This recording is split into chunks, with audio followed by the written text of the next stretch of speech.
This is a crucial point because the process reshapes the entire society. In his analyses, specifically on Russia, Lenin shows how this dynamic pulls rural areas in like a magnet. How does that happen? Capitalist agricultural enterprises emerge. They produce on a larger scale and more efficiently. This situation leaves the small peasant, who farms their own little plot using traditional methods, unable to compete. I see. They just can't hold out. They can't. They fall into debt. They can't sell their produce. Eventually, they sell that small piece of land and either become wage-earning agricultural laborers on large farms or join the caravan of the dispossessed, migrating to the cities. I understand. So the system is constantly creating new workers for itself. But a question comes to mind. If conditions were this bad, why didn't the workers unite and say, "We won't work for this wage, improve our conditions"? Great question. I mean, did they have no bargaining power at all? I think Marx mentions another vital mechanism to explain this, the reserve army of labor. It sounds like a military term, even a bit like a conspiracy theory. What exactly does it mean? The term itself is intentionally provocative, but the idea it conveys is actually quite simple. And rather than a conspiracy theory, it's presented as a natural tendency of the system. The system never aims for full employment, a situation where everyone is working. On the contrary, it keeps a certain segment of the population permanently unemployed or in precarious part-time temporary jobs. This mass of people functions as a sort of reserve army.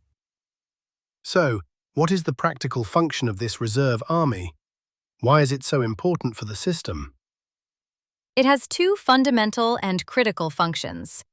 First, it keeps a downward pressure on wages. When current employees try to bargain for better pay, the boss always has this trump card. If you don't like it, there's the door. There are hundreds of people outside willing to do your job for half the price. I see. That practically nullifies their bargaining power. Yes. The second function is to provide flexibility. When the economy grows rapidly, people from this reserve army are quickly hired. When the economy contracts, they are the first to be discarded. So, unemployment and insecurity aren't seen as temporary glitches in the system, but as structural mechanisms used to keep wages in check and ensure the flexibility of capital. All right, the picture is getting even clearer now. Primitive accumulation, surplus value, the reserve army of labor. So far, we've focused on dynamics within a single country. But today, when we think of poverty, another thing that comes to mind is the massive income gap between different countries. Of course. Does this theory have anything to say about this global picture?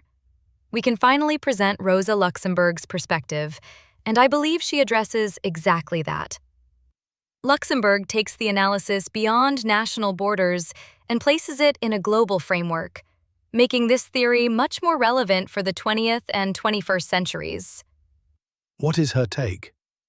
According to Luxemburg, capitalism cannot grow by relying solely on the exploitation of surplus value within its own borders.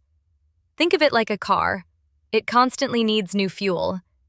To find this fuel, it must constantly expand outward into regions that haven't been fully integrated into the capitalist system yet. New markets, new resources. Exactly. The search for new markets, new sources of raw materials, and new, cheaper labor makes the system inherently expansionist. So, it's a kind of necessity to open up to the outside. But I assume this isn't exactly a meeting or a trade deal on equal terms, right? Not at all. What Luxemburg highlights is that this expansion is an extremely unequal and often coercive relationship. This process creates a permanent center-periphery structure in the global economy. Center-periphery? Yes. The center consists of a few countries where capital accumulates and technology advances, while the periphery refers to the countries used as reservoirs of cheap labor and raw materials for that center. I see. The natural resources of the peripheral regions are transferred to the center, local production structures are dismantled, and the economies of those regions are reshaped according to the needs of the center. That's exactly it.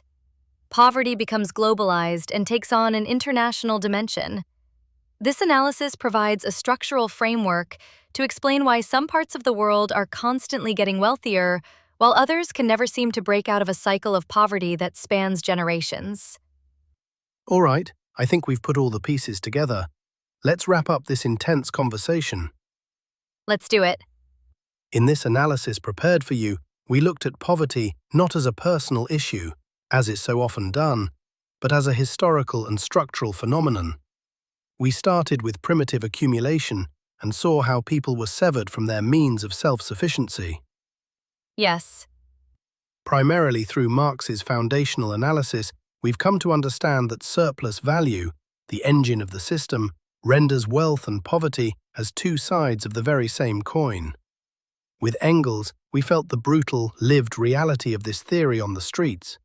We saw through Lenin how the system safeguards itself via the reserve army of labor, and finally, through Luxemburg, we grasped that the issue has evolved into a global, structurally unequal systemic crisis. I think the most fundamental conclusion to draw is this.